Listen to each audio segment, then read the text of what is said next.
Well, hello. Today was the day I finally took the time out to take care of my worm bucket. The worms are taken out and they will be going into a junk mail worm bin that has mixed worms. So I'm starting another colony of mixed worms. The reason I'm consolidating is because I have less food waste, but I still have plenty of cardboard and newspaper that the worms can eat, but there's less food with the reduction in my house. So that's why I'm going that route. But this was a great system. I think I've had this one for at least a year and a half, and I really like it. It's a great system for anyone that wants to get started. It comes with everything that you need to get started.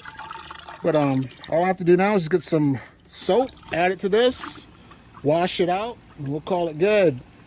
But here's a video on what I have experienced and what you might encounter if you're interested in this worm bucket system. So check it out right here. I want to say like, subscribe, and share. And you have a great day. Bye.